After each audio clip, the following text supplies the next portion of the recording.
এই তো দীর্ঘদিনের ষড়যন্ত্র চলছে রাজ্যে। শাসক গোষ্ঠী দ্বারা কোথাও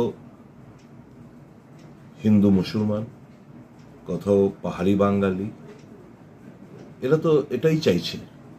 এটারই বহিঃপ্রকাশ গতকালকে চাঁদার জুলুমকে কেন্দ্র করে সংখ্যালঘুদের কিছু দোকানপাট ভাঙচুর করা হয়, চাঁদা দেওয়ার জন্য, মোটা অঙ্কের চাঁদা দেওয়ার জন্য চাপ সৃষ্টি করা হয়। এর থেকে তো ঘটনা সূত্রপাত।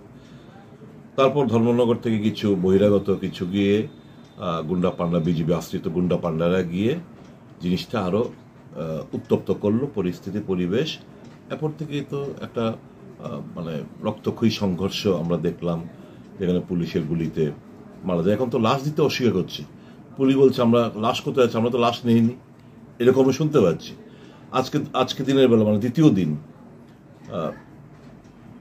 পুলিশের সামনে দোকানপাট তালা ভেঙে দোকানপাট লুট করে নিচ্ছে। তো এতে তো পরিষ্কার একটা জিনিস, এবং বিভিন্ন সামাজিক মাধ্যমে মন্ত্রী থেকে শুরু করে বিজেপির কার্যকর্তাদের যা পোস্ট আমরা আমাদের চোখে এসে পৌঁছেছে, এরা তো চাইছে রাজ্যের মধ্যে একটা দাঙ্গা বাঁধুক। গন্ড ছড়ার চেষ্টা করেছিল, ফেল হয়েছে।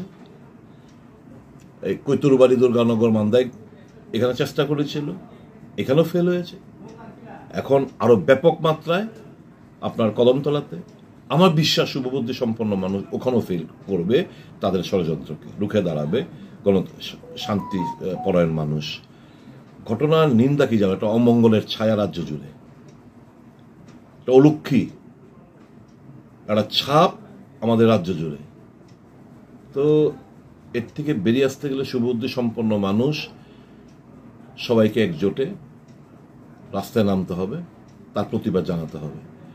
এবং আমরাই তো বলি, দুর্গা উৎসব হচ্ছে সকল ধর্ম বর্ণের যখন লেকচার, এই ভারতীয় জনতা পার্টির এরা যখন লেকচার মারে উদ্বোধনী অনুষ্ঠানে, কালকে মুখ্যমন্ত্রী বলতে শুনেছি যে দুর্গাপুজো হচ্ছে এখন বাঙালিদের উৎসব না, শুধু সনাতনীদের উৎসব না, সকল ধর্ম বর্ণের লোকের উৎসব।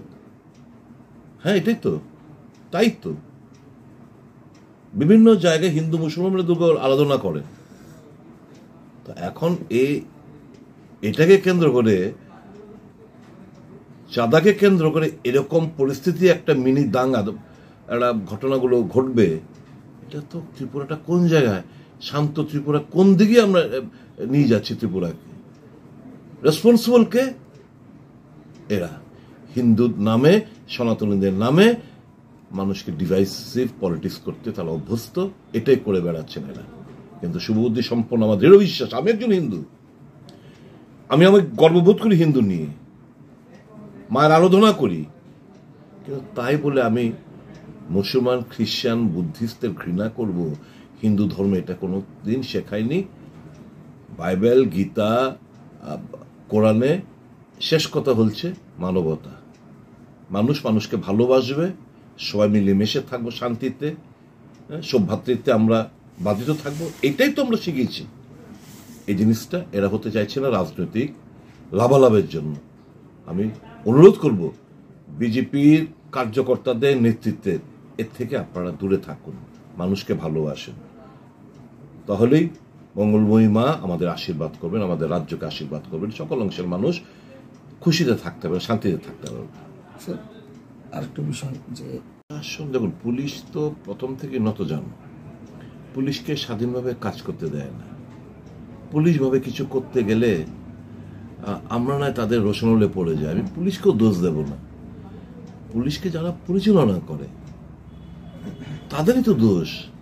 পুলিশে হাত পা বেঁধে তারপর বলছে তুমি কি শান্তি শৃঙ্খলা বজায় রাখো। পুলিশের সামনে হয়েছে কালকে দিনের বেলা থেকে শুরু, তৎক্ষণাৎ যদি পুলিশ বন্দোবস্ত নিত তাহলে কিন্তু এরকমটা হতো না। বহিরাগতরা গিয়ে এরকম ভাবে ঘটনাগুলো ঘটালো, এখন পরিস্থিতি নিয়ন্ত্রণের বাইরে, থমথম সারা। এখন এই যে দিনের বেলা পুলিশের সামনে, আজকে এই তো এখন কথা বাজে 12টা, ধরুন 12:30 বাজে, এই 11টা 10টা থেকে 11টার মধ্যে ওখানে পুলিশের সামনে দোকানপাট লুট করে নিয়ে যাচ্ছে, একটা সম্প্রদায়ের দোকানপাট। তো এটা কি সিগনিফাই করে? মানুষ পুলিশের উপর ভরসা, বিশ্বাসটা রাখবে কিভাবে? ব্যর্থতা কার? স্বরাষ্ট্রমন্ত্রী, ব্যর্থতা কার? মুখ্যমন্ত্রী। তার দায়বদ্ধ, তার মানে এটার জন্য ওনাকে স্বীকার করতে হবে যে he is a complete failure.